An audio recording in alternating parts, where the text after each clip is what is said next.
Thanks to everyone for joining us this week. Today we're going to be talking about the actors behind LifeWise Academy. We're going to talk about some of the individuals that work for the organization and many of the organizations that are kind of behind them, supporting them. So we'll get into it. All right, so the first slide we're looking at here is the corporate leadership of LifeWise Academy. So these are actual employees. These are people that are being paid, that are on the payroll. At the top, you have Joel Penton. He's the founder and CEO. We're going to go through these guys real quick, and then we'll go back to the ones that we know a little bit more about. Steve Clifton, the COO and CFO. Derek Steeman, VP of Advancement. Sarah Spath, or Spath, the VP of Program Health. That is actually Joel Penton's sister. Keep that in mind. Emily Warner, VP of IT, Nate Lundquist, VP of Creative, Jesse Vowinkle, VP of Growth, and Jeff Peterson, VP of Operations. So Joel Penton is a graduate of Ohio State University. He played on their football team during one of their championship seasons. So he does have the championship ring. And he leans very hard on this when he's doing his sort of motivational speaking engagements, which is what his entire career was meant to be, at OSU and afterwards when he graduated. Um, Zach, is there anything that you want to talk about with Joel specifically? No, I mean, we've covered Joel quite a bit in other ones. So If you're new and you don't know, Joel has been trying to do this since he was playing college football since he was, 19, 20 years old. He did start off by having two different motivational speaking companies, and ministry companies. One of those is called the Relevant Speakers Network, and the other one was called Stand for Truth Ministries. So these are ideas that were prior to LifeWise Academy, things that he was trying to do prior to LifeWise Academy. And with those things, he did write two books, which he later wrote another book for LifeWise. So this is a continuation of something that Joel has been trying to do for a while, and he's followed in the footsteps of people like his coach, Jim Tressel. Just know that this is not the first rodeo for Mr. Penton. He has been trying to do this for a while, and this is the first thing that's been a huge success. even the other two organizations, Relevant Speakers Network and Stand for Truth, were specifically geared towards kids in elementary school, just like LifeWise is. Yeah. He would put on assemblies for kids during school under the guise of motivational speaking, telling kids to keep their word and to choose the right choices and that type of thing. And then he would invite all of them to come to an after school concert where the Christian indoctrination came in real heavy. He'd have a concert with a Christian band and, try to get kids to bring not only themselves but their families after school. He actually got in trouble a couple times because the religious undertones in his assemblies were not very subtle. So yeah, he's been doing this for a long time. Steve Clifton, talk about him a little bit. He's a good character. We've had a few interactions with Steve, especially during the lawsuit. He was kind of the public spokesman during the lawsuit, trying to get me to take the curriculum down, threatening lawsuits against us. And after he, made some comments on our Facebook page and chased me down on Reddit, he kind of has been quiet ever since then. So I think he kind of put his foot in his mouth there. Steve has a history of working for companies that don't have anything to do with this, really. So that he's an interesting choice. That's the other thing is no one up here that's a paid employee in their corporate model is religiously trained or a clergy member or a church leader of any sort. The closest you might get is Sarah, Joel Penton's sister, and that's because for a long time she was heavily involved in what would have been the first sort of program that really inspired LifeWise Academy, which was in Van Wert and was called Cross Over the Hill. And so she was heavily involved in this RTRI program in Van Wert in Ohio in a very community driven sort of way. And it was Joel and the other people that are with Joel that sort of decided to make it into a national thing and franchise it nationally. And so that's the only person that you could even maybe remotely say has any kind of religious training up here. Steve Clifton, again, I think prior to LifeWise worked in imports and exports. He did. Yeah, and for a pharmaceutical company that was specifically named in the OxyContin lawsuit. So Yeah, pharmaceuticals, exactly. And then we do have Nate Lundquist. We know some things about him.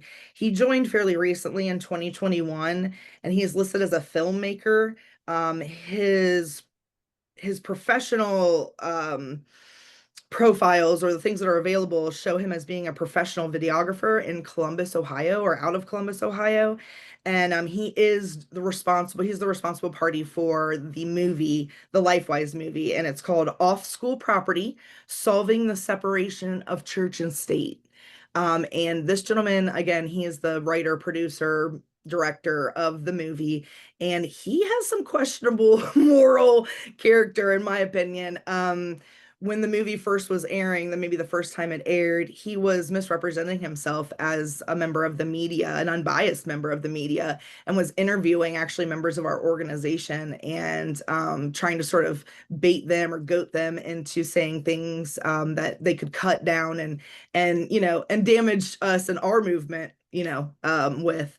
So Nate is one to watch out for. Nate will tell you he's someone he's not. Nate will try to get you on camera and do an interview. So Nate is one that we have tried to familiarize ourselves with.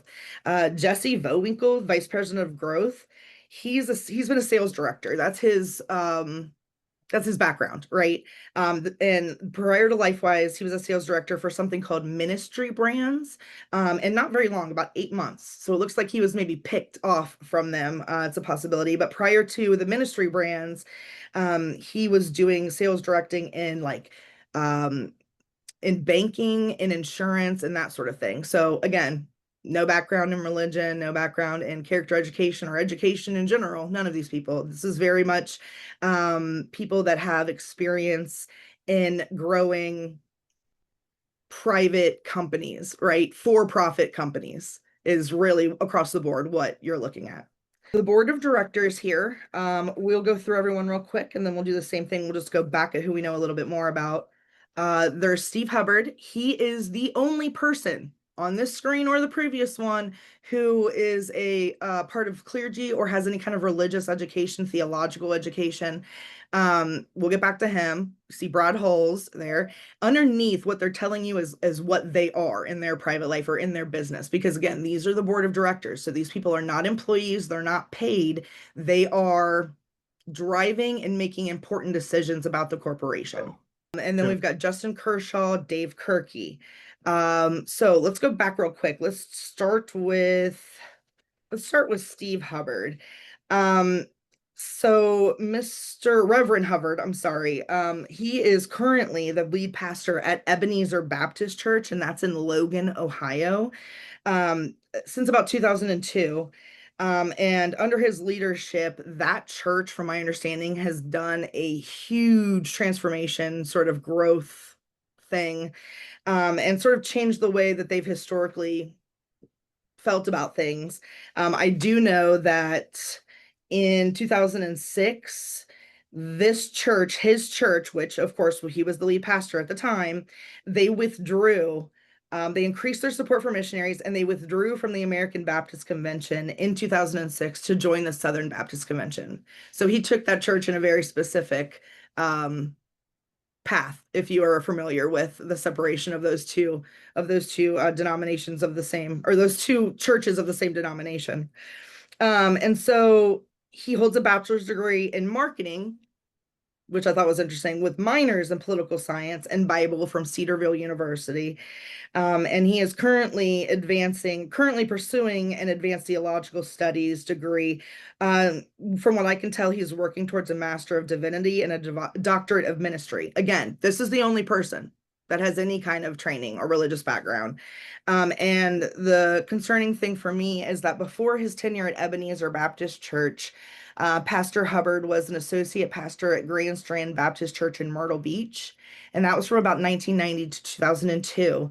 And in his role, he was really responsible for youth and education ministries. I haven't found a ton of information on him or his history then, but I did find this, that he formed a group called the Concerned Citizens for Traditional Family Values in Myrtle Beach as that associate pastor.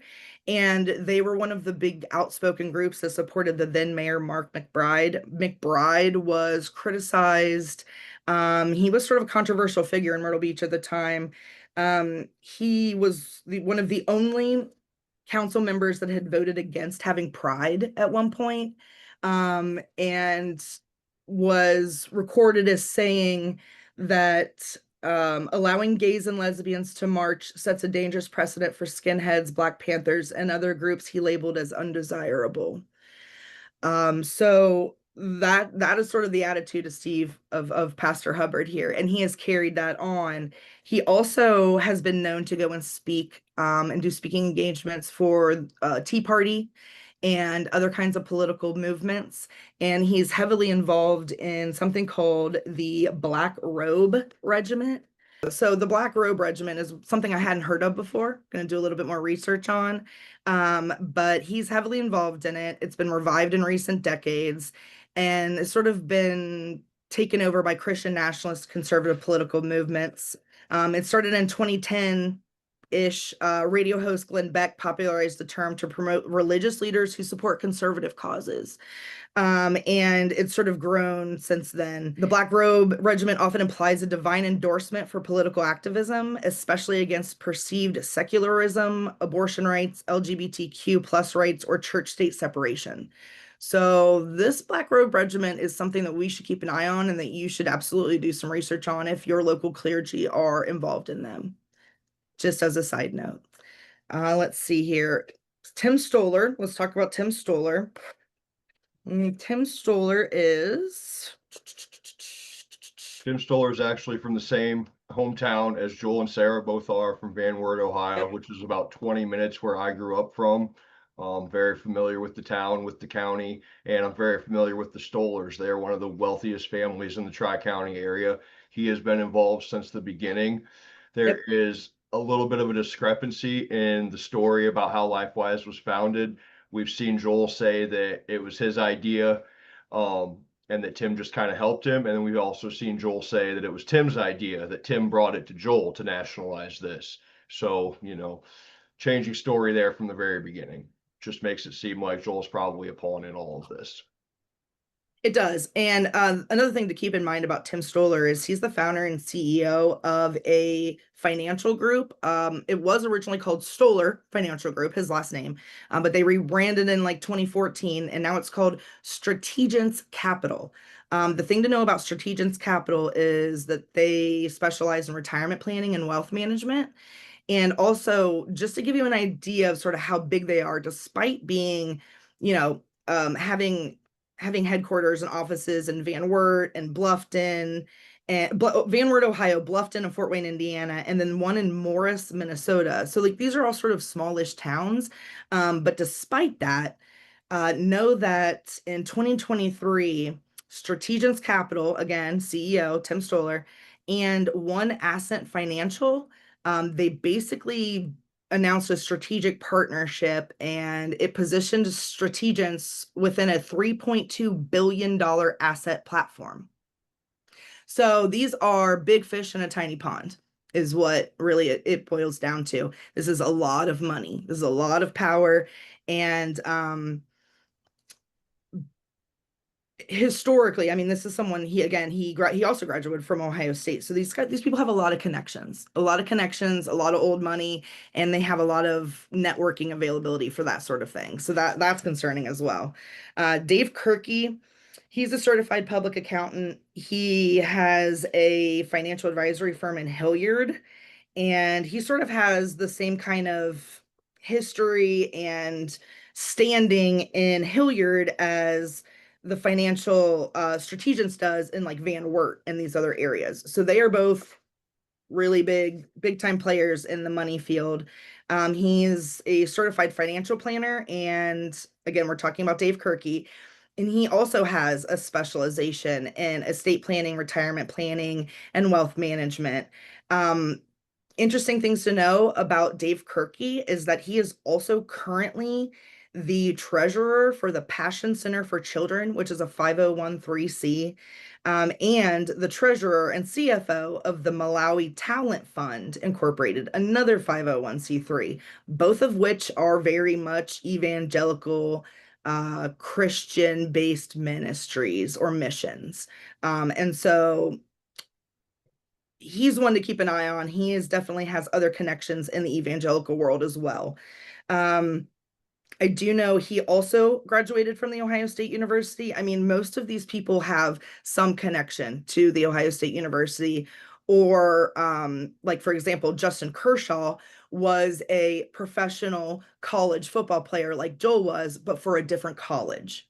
I think it was Michigan State, if I'm not mistaken, the Yep. Spartans. But so they all sort of have this connection within like the college athlete world or the evangelical world, and where the evangelicals and the money sort of intersects. Okay, that is pretty much sums it up for the board of directors. And let's talk about the NACL. All right, so you probably heard us mention these guys before, the National Association of Christian Lawmakers. Um, the mission of the NACL is to bring federal, state, and local lawmakers together in support of clear biblical principles. They propose model statutes, ordinances, and resolutions to address major policy concerns from a biblical worldview. They're committed to abolishing abortion, restoring marriage between one man and one woman, and standing up for religious liberty, promoting universal school choice, and championing the right to introduce our young people to the importance of God in their lives. They are doing everything they can to restore the Judeo Christian foundation of our nation. So, this is a theme you're going to see again and again. These organizations and these individuals truly believe that this country was founded upon biblical principles, that we are supposed to be a Christian country. This is historically and factually inaccurate. Anybody who knows even the slightest bit about American history knows this is something we were trying to avoid. We went out of our way to escape religious dominance in our government, right? That is why we founded the country the way that we did. Uh, they're a huge organization. They have 35 state or 37 state chairs. I'm sorry. Um, we've got all their state chairs here, so if you're out in one of these states, they're definitely representatives that you want to keep an eye on and what they're doing. We're not going to go through every single one of these, but just real quickly, we'll talk about the NACL overall while this is on the screen. And again, if you want to take a moment, zoom and or take a screenshot so you can have it later, do that. But the NACL is involved in, I mean, they have their hands in everything from 6-week abortion bans in South Carolina to bounty hunter bans, which was a private citizen lawsuits for abortions after 6 weeks. That was in Texas in 2021. Um, they have officially endorsed the Heartbeat Bill and the Life at Conception Act as model statuses. Or I'm sorry, as model statutes. They're involved in Florida's Don't Say Gay legislation. And it was drafted following their model template. Similar anti-trans bathroom restrictions in Arkansas are based on NACL crafted model policies. And then, of course, when it comes to the separation of church and state, they have adopted model legislations encouraging states to allow chaplains. So they are part of the chaplain bill push. They also support religious release time, which is again what LifeWise Academy is and sort of what we are focusing on currently. But they are sort of the driving force behind that as well. Funders and collaborators include Alliance Defending Freedom, First Liberty Institute, Family Research Council, and other religious conservative legal fronts. So NACL is definitely one of the larger, one of the most connected, and one of the most well-funded, right? They're also one of the most effective because of what they do. The Yes. entire premise of their organization is to get these model statutes and this model legislation. They bring it up at their meetings, and then each one of these individuals will take it back to their own home states and then push it in their legislative bodies, right? Yeah.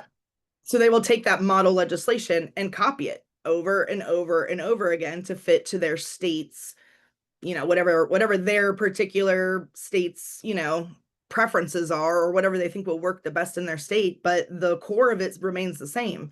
And that legislation is copied over and over and over again. And it's really having a hand in sort of the sweeping Christian nationalism we see across the country is aided and abetted by the changing of this legislation in accordance to these people and their agenda. And that's why we see so many different copy and paste bills because, a lot of them are coming from this organization and just being put out all across the country. So we're going to talk about the founder of the organization here, Jason Rapert. He is an ex-Arkansas A former state senator from Arkansas. He's had many viral clips saying things like the LGBTQ plus community is of the devil, and he in fact doubled down on this later. Most recently, he successfully pushed state lawmakers in Arkansas to fire all the members of the state library board, in part because of their refusal to reject the American Library Association.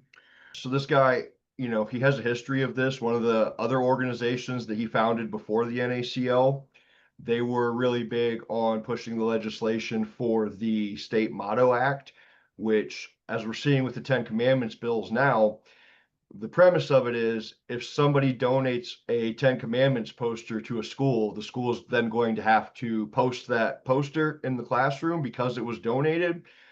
That premise is exactly what he did with the motto, "In God We Trust." He did that back in 2012, I believe it was. So, he's just kind of regurgitating the same thing, but now doing it with the Ten Commandments instead of just the national motto. I'm going to play a short video here. This is from the NACL's 2024 conference. This video shows Cody Balch, the guy in the blue suit here in the center. He is the Senior Director of Statewide Initiatives for LifeWise. And Matthew Ferrarchi here, the beard and the black suit. This individual has a history of political campaigns. He's been on like 35 different political campaigns. He also has a history in Hollywood. He is a very good spokesman because of his connections in both the media and in politics, right? But in this video, they're giving a sales pitch to the NACL, asking them to adopt this model legislation for release time, which of course they did unanimously, right? Um, so in this clip, we're going to see Matthew thank Jason and some of the other organizations you may recognize for helping LifeWise, quote, get it done. We are blessed to have the support again of leaders like Jason, who's going to be giving me his sport code after this session is done. You promised, Jason. And also Tony Perkins with, as you guys know, the Family Policy Alliance, David Barton's Wall Builders Group, Alliance Defending Freedom, and frankly, any of the good guys that you guys know about, they're assisting us with getting this done. These people are far from the good guys. They're not even close to the only players behind the scenes. There's just some of them that happen to get mentioned by name. This is kind of a broader view. I'm sure many of you have seen our graphic here of the Project 2025 allies before. They're involved with LifeWise. And then over here to the side, we've added some other organizations that are deeply involved, but not necessarily signatories on Project 2025. But yet, like I said, they're still deeply involved with LifeWise. We're not going to touch on all of these today. There's just no way that we could. We have, selected a handful of them that we're going to dive in a little bit deeper to. But again, just know that these organizations are all very much deeply involved with pushing LifeWise, with platforming LifeWise, with sponsoring LifeWise, and just supporting them in any way that they can. We'll start with the wall builders here because they are one of the craziest, in my personal opinion, which is a high bar. David Barton is the founder of the group. He is named one of the nation's 25 most influential evangelicals by Time Magazine in 2005. David and the Wall Builders constantly refer to the separation of church and state as a liberal myth, while pushing the narrative that America has Christian origins, like we talked about earlier. This idea has really taken hold with a large portion of the religious right. They work closely with the Koch brothers network and many other orgs that we'll be touching on to influence the composition of judicial selection for judges and state courts all across the country.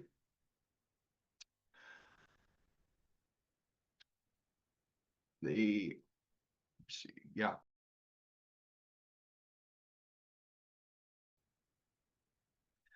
He's also known for having some real racist and anti-Semitic views and dismissal of the history of slavery. The other big thing to know about is Project Blitz, which was the Project 2025 precursor, right? This was a bill mill that promoted model legislation at the state level to promote right-wing Christian policies. They were behind the model legislation to push the "In God We Trust" sign, like I said, just like Jason Rappert's other organization, the American Heritage Foundation. So, you know, they've been doing this for a very long time. If anybody's familiar with Project 2025, you should go look into Project Blitz if you're not familiar with it, because it was the same thing. All this was a rebranding. Yep. It really just comes down to the fact that they've been trying to do this for decades, and the climate, both culturally and politically, was right, and now it is really taken hold. So it's nothing new. It's just working, unfortunately.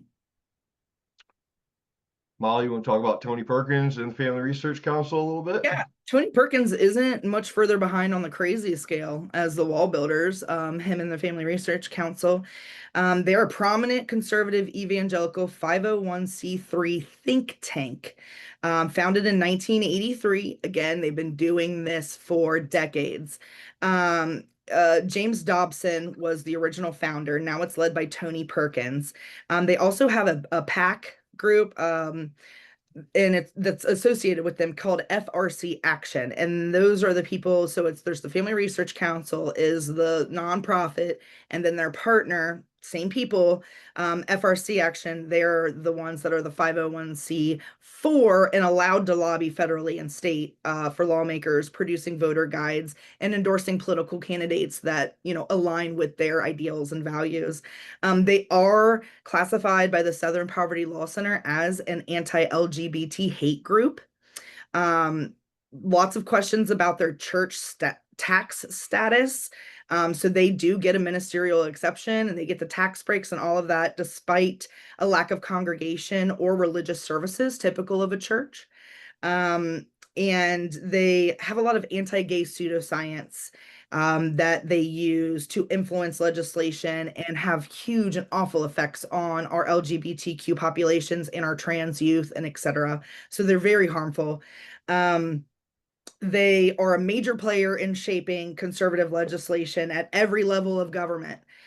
So through legal action, lobbying, political campaigning, they champion basically the same thing that we've been talking about: traditional marriage, anti-abortion positions, religious exemptions, conservative family values, all of those things, especially where they intersect with LGBTQ and transgender issues.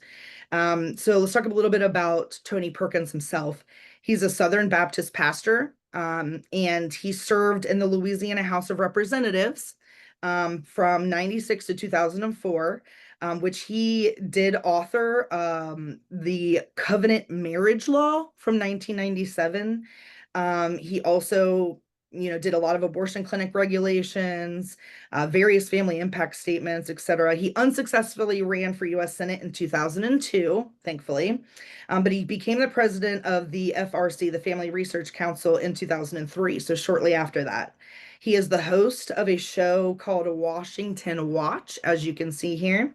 And it is a broadcast featuring conservative voices like Frank Gaffney, etc. They focus heavily on anti-LGBTQ stances, anti-abortion efforts, religious liberty, but only Christian-based religious liberty, abstinence-only education. Let's see here, censorship of obscenity, resisting daycare mandates such as HPV vaccinations. So they just really have their hands in a lot of different stuff. Tony Perkins himself and the Family Research Council have white supremacist ties. And actually, Tony Perkins was appointed in 2018 and reappointed in 2020 by Mitch McConnell to the United States Commission on International Religious Freedom, and served as the chair and the vice chair thereafter. So he is quite a controversial character. He's repeatedly claimed that homosexuality is harmful, tied to pedophilia, which we all know is a ridiculous and disgusting myth. Opposed the decriminalization of homosexuality globally, labeling it cultural imperialism, and actually supported Uganda's Kill the Gays bill, if you can imagine. Rejected the U.S. resolutions condemning it and supported their Kill the Gays bill. He has reiterated biases against Muslims, opposed landmark court decisions like Lawrence versus Texas, criticized the separation of church and state, linking it to the rise of groups like ISIS, and opposing LGBT affirming policies in schools, sports, bathrooms, military, etc. So he is a really bad dude, a really evil and awful person, and so is his organization. And as you can see, the CEO and founder of LifeWise was actually featured on Washington Watch with Tony Perkins there as their advertisement blurb with Joel Penton. And that is an interesting list, and you can absolutely find that. I think we might even have it linked somewhere, but it's not hard to find. And so we would encourage you to sort of do a little research about who has platformed Joel and who is promoting LifeWise Academy, because it's these sort of people. Hate groups, literally designated Literal hate groups. hate groups. And again, it's important to keep in mind, we're not talking about personal beliefs or religious doctrine here. We're talking about how these things intersect with the political agenda, right? It's not just that these are personally held beliefs of these people, it is that they are trying to push these personally held beliefs into our culture, into our political climate, into laws, and into action, right? It's just something to keep in mind as we go forward, because we're going to see a lot of the reoccurring things that we're talking about here with all of these organizations. The Family Policy Alliance, it is an offshoot of Focus on the Family. It is their political action organization. It was first called Focus on the Family Action and then Citizen Link. It was rebranded in 2016 to the Family Policy Alliance. Again, I believe Molly already mentioned Dobson. He was the founder of Focus on the Family. I'm sure some of you probably remember back in the 90s, early 2000s, they were putting out a lot of movies, a lot of literature, that type of thing, you know, again, based on these sort of biblical worldview Christian values. And they both adhere to dominionism, which is a theocratic philosophy whose adherents believe Christians are entitled to rule all aspects of society. Now, this kind of gets into the Seven Mountain Mandate, which we'll talk about on one of our other episodes on when we get into the agenda behind all this in one of our next week, I believe, or maybe 2 weeks. But the basis of the Seven Mountain Mandate is that this biblical worldview and that Christians need to be controlling all aspects of society, from government to education to media to money. You know, they believe that they need to control every aspect of society to make it a godly world. Something else that was worth mentioning, Help Not Harm, is a Family Policy Alliance campaign that takes credit for gender affirming care bans in 24 different states. You have Just anything else on them, Molly? I was going to say, just as an aside note, just so you can be thinking about it, when Zach's talking about the Seven Mountain Mandate and the dominionism and this theocratic philosophy, this is all like deadly serious. For the last 30, 40, 50 years, they have been strategically placing people who believe this sort of thing into every level of government that we have, from your local school board all the way up federally. And those seven mountains, I just wanted to really go over really quickly: family, religion, education, media, arts, entertainment, business, and government. So that's every aspect of our lives as, you know, as a country, as a culture. They believe that Christians should be in positions of leadership and that Christian values and ideas should be the only ones represented.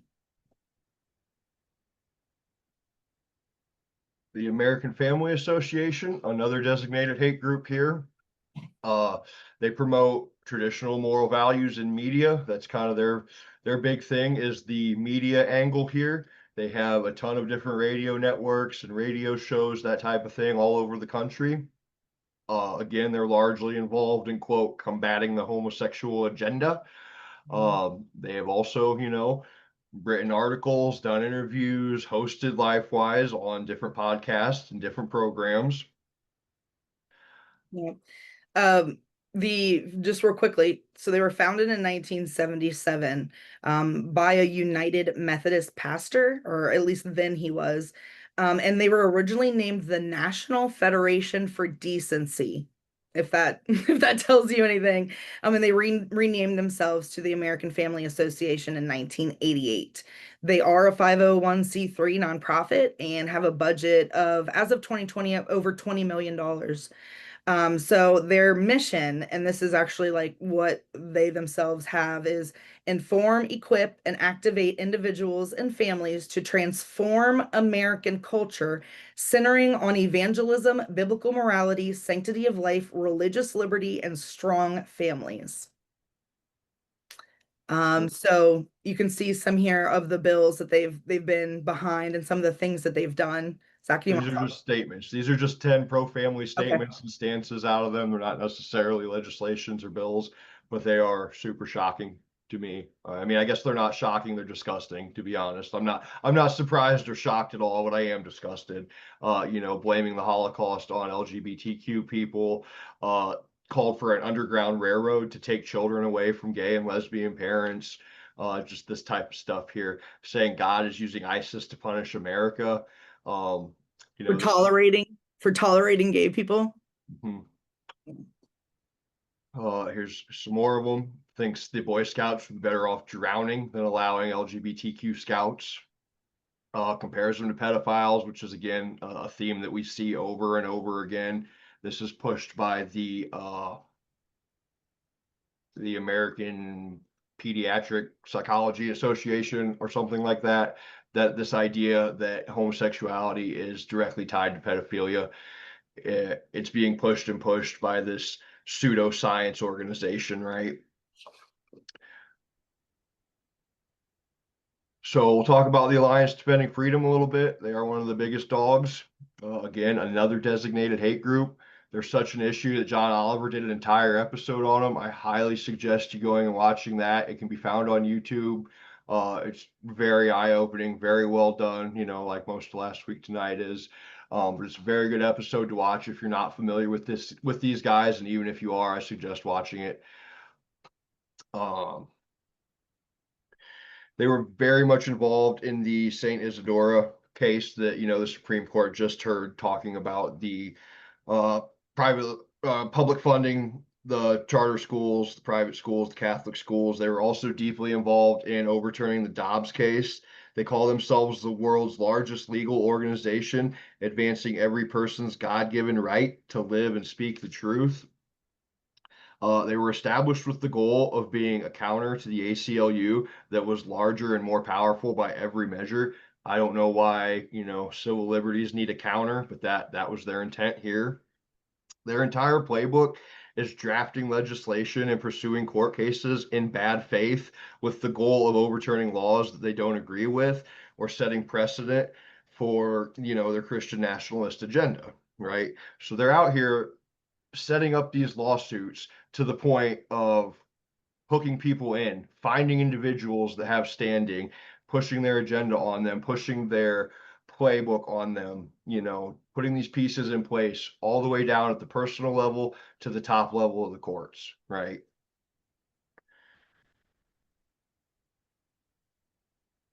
First Liberty, Molly, you want to talk about them a bit? Sure, yeah. So First Liberty is the legal arm of some of these groups, right? They are a conservative Christian legal organization. They're based in Texas. Again, they're focused on defending religious liberty, primarily for evangelical Christians. In 2023, they made a revenue of $24 million. Their stated mission, again, like we just said, sort of is to defend religious freedom for all Americans. As you can see right under there, restoring religious liberty for all Americans. But their legal work overwhelmingly supports Christian prayer in public schools and at public events, religious displays on government property, churches and religious nonprofits facing zoning or government restrictions, and service members expressing Christian beliefs in the military. So they have they basically are like the face of, we're fine with it as long as it lines up with our Christian nationalist agenda. But we're going to say that it's for all Americans. But then, of course, that they believe that all Americans and that our country in general was based on these Christian ideals, when in fact it was the opposite, like we've covered. So they have a lot of money and a lot of teeth behind them. They were the representatives of Coach Joe Kennedy. He was the football coach that prayed at the game.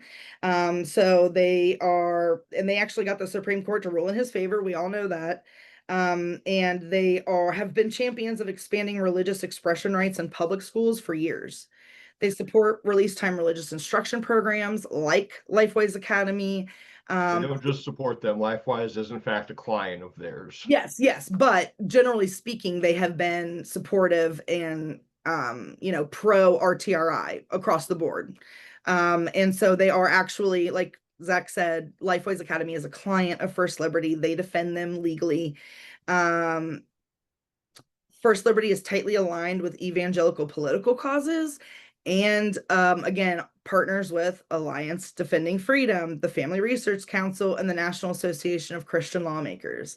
So all of these people that we're talking about are basically family members of the same hateful group of family. And they all have different working parts, right, that they are helping each other with.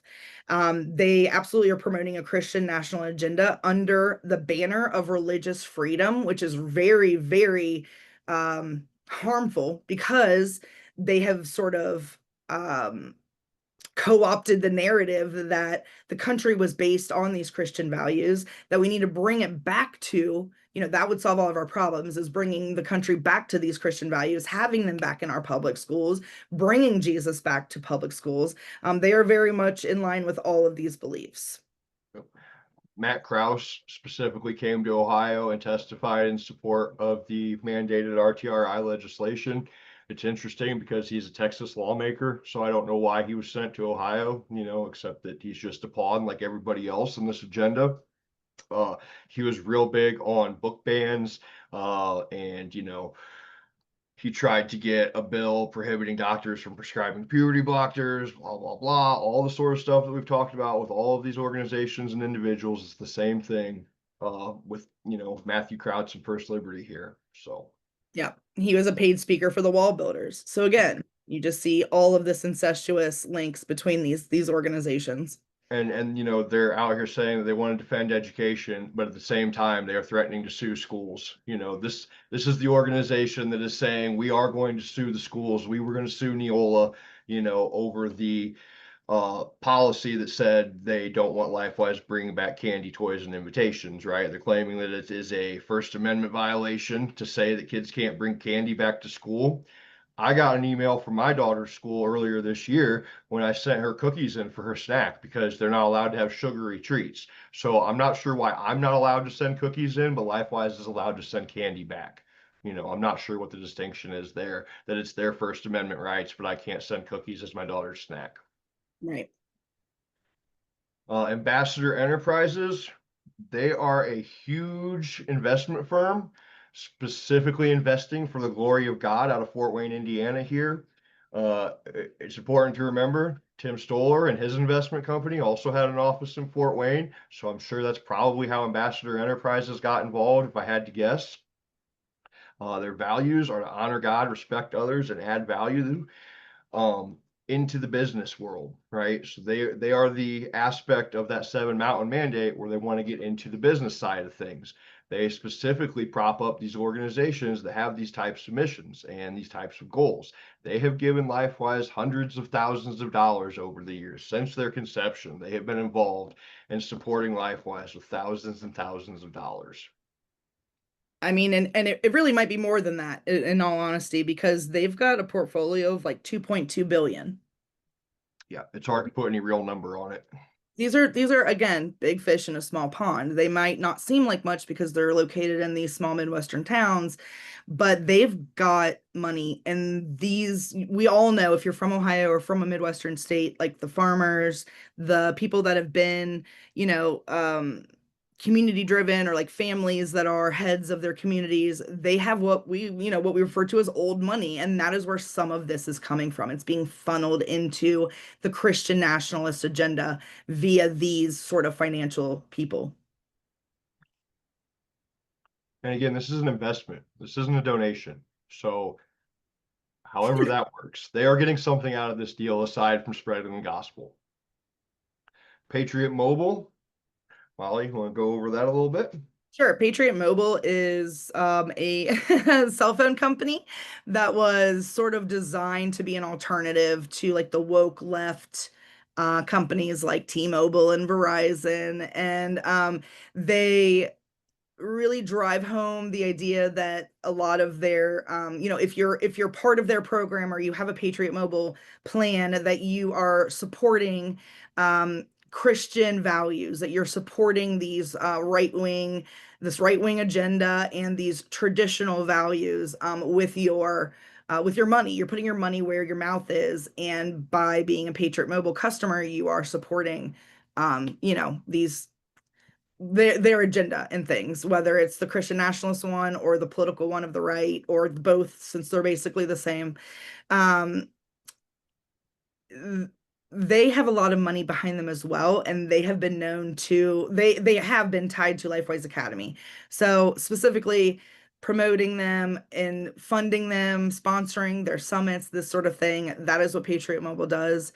And it says right here, it says, their sponsor, one of their big guys says that we're trying to bring God back into schools, which again is something that you hear repeated over and over and over again, and something even that LifeWise Academy touts as being successful in by these paid for research studies, saying that their act of bringing the gospel back, or their act of having these, is improving things like academics, disciplinary, behavioral issues, Enforced specifically attendance. by Ambassador Enterprises. Just to be clear, the one we Yeah. touched on earlier, the study was specifically paid for by Ambassador Enterprises. Yep, absolutely it was. And Patriot Mobile is another one of those companies that's sort of behind all of that. They're the money, and part of the money anyway, and have all these ties to these different other companies like Turning Point USA and things like that. So they're just another big recognizable group that would have been sort of pushing this and supporting it. The other thing that I found really interesting when I was researching this, guys, they provide a 5% cashback incentive to any religious leaders or pastors or reverends who convince their congregation to sign up for their cell phone service. That's crazy to me, but it's just another scheme, another grift that we see over and over again. We're going to touch on some of the ministry partners here. The Southern Baptist Convention is obviously probably one of the biggest ones. As some of you may know, LifeWise's curriculum has been, quote, derived from the Southern Baptist Convention's The Gospel Project. It is a direct copy of the Gospel Project with nothing more than LifeWise's branding and character traits that they have added to it. In case you're not familiar with the Southern Baptist Convention, they split from the larger Baptist organization over slavery. Specifically, they were in support of slavery and split from the larger Baptist organization way back in the day. They don't allow women pastors. They've kicked out churches who support LGBTQ inclusion. They defend and cover up pedophiles in their organization. There's been some big scandals with pedophiles in their organization. And they just recently this week voted to support and push same-sex marriage bans. So, that's kind of who we're dealing with there. Summit Ministries is who the LifeWise high school curriculum comes from directly. LifeWise hasn't done anything to it. They simply use Summit Ministries works. Summit Ministries, their vision is a desire to see generations of Christians mobilized to transform, quote, a broken world. Their mission is to equip and support rising generations to embrace God's truth and champion a biblical worldview.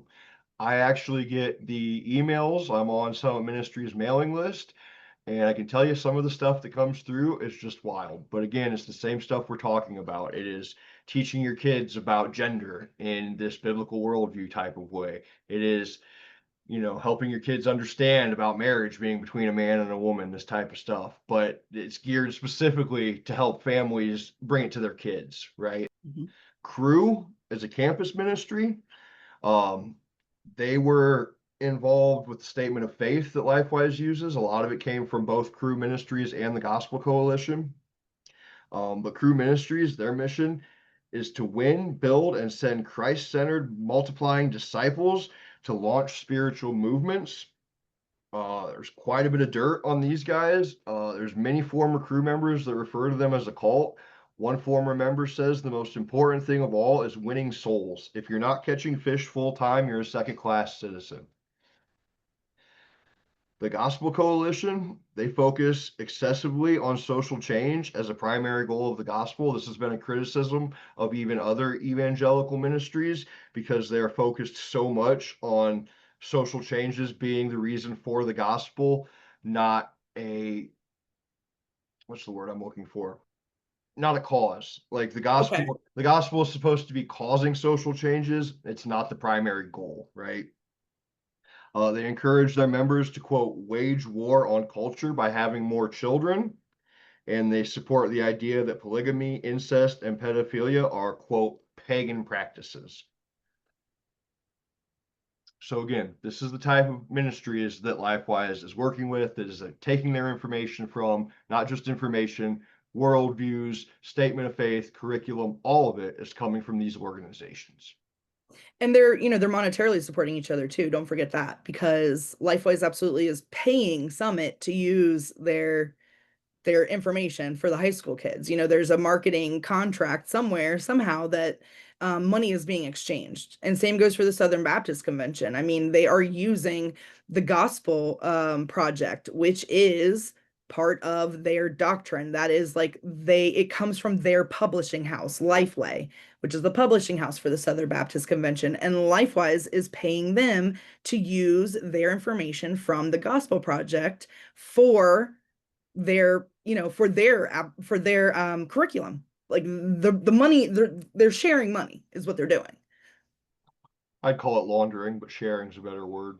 Yeah, yeah. Well, maybe laundering is a better word in my opinion. We're back to Ohio State, and we're back to Joel Penton. We talked about him being an Ohio State player. Zach, I think that you should talk about the FCA and Jim Tressel, because it's wild. Go ahead. Sure. Fellowship of Christian Athletes. So they're deeply involved in, college campus sports, also high school sports. Their whole thing is using sports to push their ministry. Uh, Jim Tressel was a coach for Ohio State. He was Joel Penton's coach. It's a very well-known name in Ohio, and anybody who follows college football at all is probably familiar with him. Um, Aside from his football career, he was very involved in having these events where he would bring in other athletes and other celebrities to come spread the word of the gospel, right? He would have these huge events and use these individuals and their celebrity to kind of push his evangelical agenda, right? He did this, and Joel modeled this to a T. He absolutely mirrored what Jim Tressel did in his personal life 100%. With the Stand for Truth and the Relevant Speakers Network, it was the exact same thing. It was bringing in celebrities and athletes to come spread this message and to use their position as a celebrity and as an athlete to do so. Jim Tressel's father was deeply involved in FCA, as was Jim. And later on, of course, Joel Penton got deeply involved in the FCA as well. So there's a ton of connections there, just inherently, Yeah. just from the fact that Joel used to work there. He has all of these individuals in his phone, right? He knows who they are. They are working together on this. The other big And thing about Jim Tressel was um, he really pushed his players to go to church and to attend weekly chapel. He brags about it skyrocketing from 15 to 20% participation to 75 to 90% participation. Of course, that's because it is implied that if you don't go, you don't play, right? yeah, and we've heard that. That has been absolutely like testified to, by former players, that, it really was an unspoken, if you don't go to chapel, you don't get playing time. You're going to be on the bench. And another thing to remember is the FCA would have been deeply involved in that court case where the coach was praying on the football field. And That was sort of, they were highly involved in that as well, and have been in these prayer at the pole things. They are the primary sponsors of that sort of thing, the FCA. Ohio State, while not directly endorsing them, it's kind of the same argument that we make with the school endorsement. It is absolutely the appearance of endorsement. Again, Joel being a former player, he uses that. He reaches out to current players and other former players, and he has them come in to do these speeches at evenings of impact. He will sit down with them on podcasts and talk to them and kind of talk about how football and religion are so intertwined. So again, it's not Ohio State as an organization or as a university endorsing LifeWise, but the appearance is there, especially when we're talking about these young kids. Young men watch football, right? Young kids grow up watching football, and some of them idolize these college football players. Mhm. Yeah. And I just want to mention this real quickly, that Ohio State may not be directly endorsing this. They may not be putting their name on anything, but they are allowing it to happen. Right. And they are allowing it to happen time and time again. Not just recently here with these newer, younger players like Cameron Babb or Master Teague, but historically with Joel Penton, with Jim Tressel, with all of these guys, their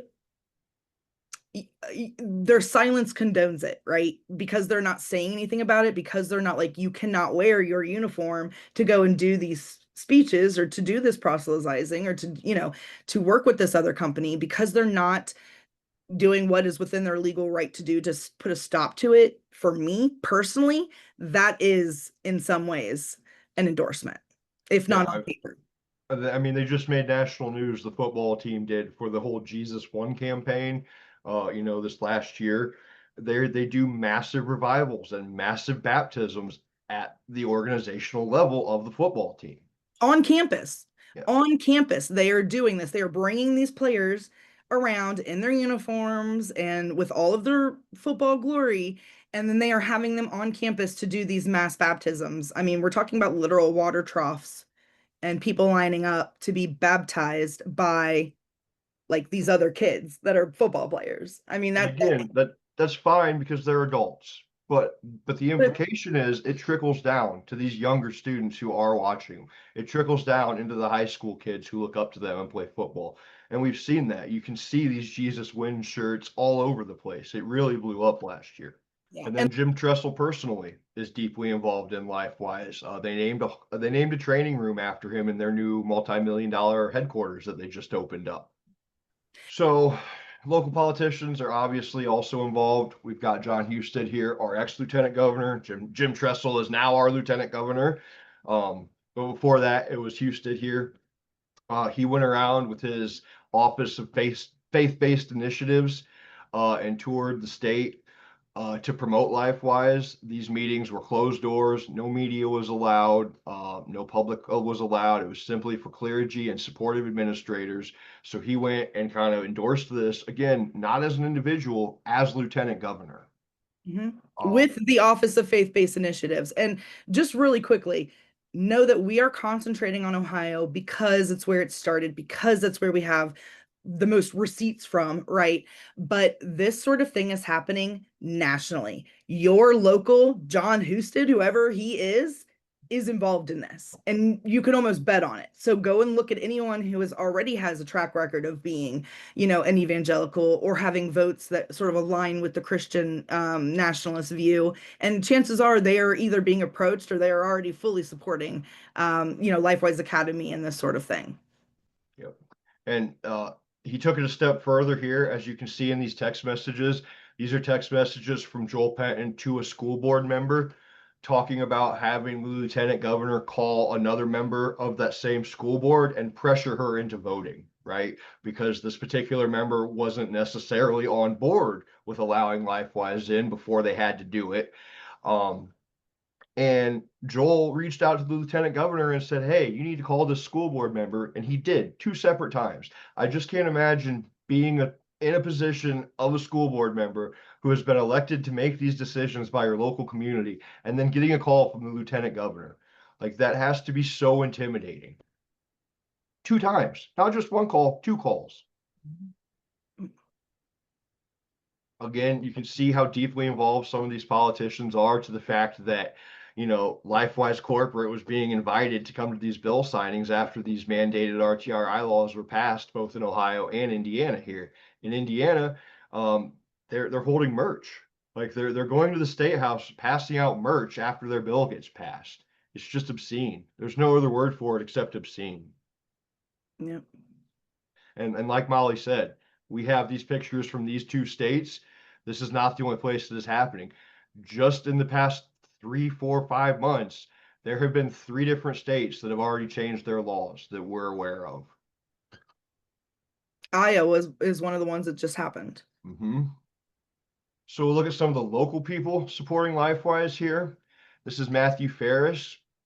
He came to a New Philadelphia school board meeting. He was also at January 6th, so that's fun. You got him standing there with the My Pillow guy flexing, bragging about Stop the Steal, the big game, Patriots versus the Steelers. Get it? Get it? See what he did there? It's a fun pun, isn't it?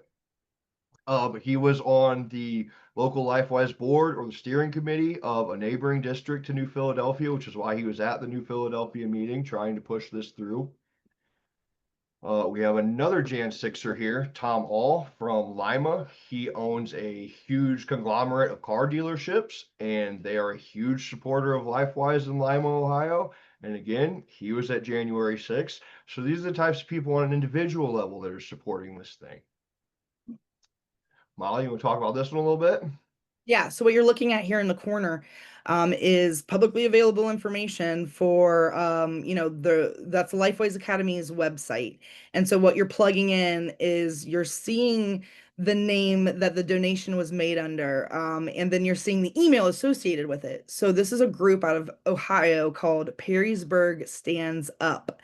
And they are exactly what you would think they would be, with a name like with putting a name in under as Adolf Hitler. That's exactly what you think that it would be. And LifeWise accepted that donation, no problem, no questions asked.